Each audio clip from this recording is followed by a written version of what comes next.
Hello guys, आज हम एक फ़ैन मांगा को रीड करने वाले हैं जिसमें गोकू एक निंजा वर्ल्ड में चला जाता है। तो यार वीडियो शुरू करते हैं बिना किसी इंट्रो के। तो यार फ़ैन मांगा शुरू होती है कैप्सूल कॉर्प से, जहां गोकू गुहान का कंप्यूटर तोड़ देता है और वो उसे ठीक कराने के लिए बुल्मा के पास जाता है और कहता है, हे बुल्मा, क्या तुम इसे ठीक कर सकती हो? बुल्मा गोकू से कहती है, ठीक है, लेकिन मैं अभी एक इंटर डायमेंशन मशीन पे काम कर रही हूँ। और अब नेक्स्ट पेज में हम देखते हैं कि गोकू सीढ़ियों से उतरने में लड़खड़ा रहा होता है क्योंकि उसने ज़्यादा ही अल्कोहल पी लिया होता है।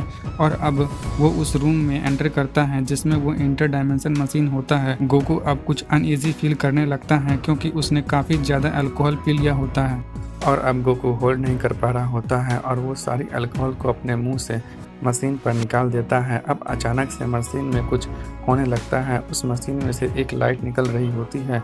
गोकू उस लाइट को देख ही रहा होता है कि अचानक से एक अनदर डायमेंशन में वो चला जाता है। और अब गोकू फ्लाइंग निम्बस को बुलाने की कोशिश करता है, लेकिन गोकू फ्लाइंग निम्बस को बुला नहीं पाता है क्योंकि वो अपनी दुनिया में नहीं होता है, वो एक अलग ही दुनिया में होता है। और अब गोकू वहाँ चलने लगता है एक विलेज की तरफ और थोड़ी चलने के बाद वो एक विलेज के एंट्री गेट पर पहुंचता है और वो विलेज कोनोहा विलेज होता है। गोकू कोनोहा विलेज में एंट्री करने की कोशिश करता है, लेकिन गार्ड्स गोकू को रोक देते हैं और पास मांगने लगते हैं एंट्री करने के लिए। लेकिन गोकू को पास के बारे में कुछ पता ही नहीं होता है। गोकू कहता है, मुझे तो बस कुछ खाना है, मुझे भूख लगी है। यहाँ पर गार्ड्स गोकू की बातों पर बिलीव नहीं करते हैं और गोकू को कैप्चर करने की कोशिश करते हैं, लेकिन हम जानते हैं कि गार्ड्स गोकू के सामने कुछ भी नहीं होते हैं। गोकू उन गार्ड्स को बस एक ही अटैक में नॉक कर देता है। तभी वहाँ पर आसुमा सारुटोमी आ जाता है, थर्ड होकागे का बेटा। गोकू आसुमा से कहता है कि तुम्हारे पास कुछ खाने के लिए होगा क्या? मैं जानता हूँ सिचुएशन सही नहीं है ऐसा कुछ कहने के लिए। आसुमा सारुटोमी कहता है, अगर तुम मुझे फाइट में हरा देते हो तो मैं तुम्हें कुछ खाने को दूंगा। गोकू तुरंत ही रेडी हो जाता है और अब आसुमा सारुटोमी गोकू पर एक डायरेक्ट हिट करता है, लेकिन गोकू बस अपने पैरों से ही उसे रोक देता है। नेक्स्ट पैनल में हम देखते हैं कि आसुमा गोकू को रामेन खिला रहा होता है और गोकू से पूछता है, तुमने ये जुत्सु कहाँ से सीखा है? फिर गोकू कहता है, क्या जुत्सु, आखिर ये क्या होता है?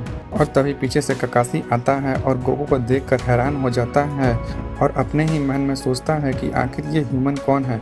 इसने मेरे 3 महीने के पैसों के बराबर का खाना खा चुका है। तो यार अब नेक्स्ट सीन में हम देखते हैं कि होकागे के ऑफिस में बात कर रहे होते हैं कि कौन है ये नया अजनबी।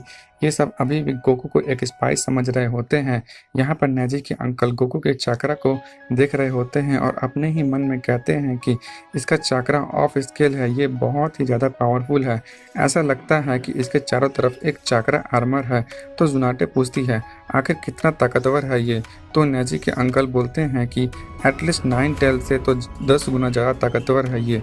और ये भी कहते हैं कि इसकी बॉडी को अगर गौर से देखा जाए तो लगता है कि ये और भी ज़्यादा ताकत प्रोड्यूस कर सकता है। तो सुनाटे पूछती है कि कितना ज़्यादा ताकत ये प्रोड्यूस कर सकता है। तो नेजी के अंकल कहते हैं कि 20 गुना से भी ज़्यादा ताकत ये प्रोड्यूस कर सकता है। और अब गोकू जुनाटे के ऑफिस में आता है और गोकू जुनाटे को बताता है कि मैं वेल्थ सिटी से आया हुआ हूँ, लेकिन किसी को भी कुछ समझ में नहीं आ रहा होता है कि गोकू क्या कह रहा है।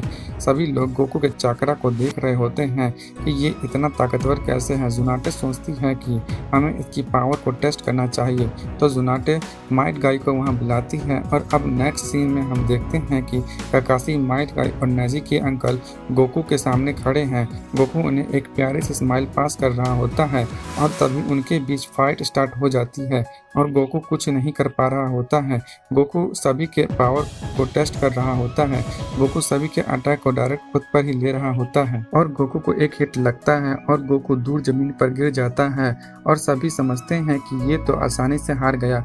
लेकिन तभी गोकू अपनी पावर अप करता है और गोकू थोड़ी सी ही एनर्जी रिलीज करता है, क्योंकि हम जानते हैं कि गोकू हमेशा ही होल्ड बैक करता है। गोकू अपनी थोड़ी सी ही पावर से सभी को धोने लगता है, उठा उठा के पटकने लगता है और अब गोकू आसानी से उन सभी से जीत जाता है बिना कोई एफर्ट के। अब सभी समझ गए होते हैं कि गोकू इस दुनिया का नहीं है और गोकू का इरादा कोई नुकसान पहुंचाने का नहीं है, क्योंकि अगर ये चाहे तो बिना किसी एफर्ट के सब कुछ तबाह कर सकता है। और फिर जुनाटे गोकू को जिराया का एक फोटो देती है और कहती है, जाओ तुम जिराया के पास, यही तुम्हारी अब हेल्प कर सकता है। सो गोकू वहाँ से चला जाता है जिराया को ढूंढने के लिए और नेक्स्ट सीन में हम देखते हैं कि गोकू जिराया को ढूंढ ही रहा होता है कि तभी वहाँ पर अकात्सुकी के मेंबर आ जाते हैं। वो 2 मेंबर कोई और नहीं किसामे और इताची होते हैं। किसामे अपने सामिहारा से गोकू पर अटैक कर देता है, लेकिन गोकू उस अटैक को डॉज कर लेता है।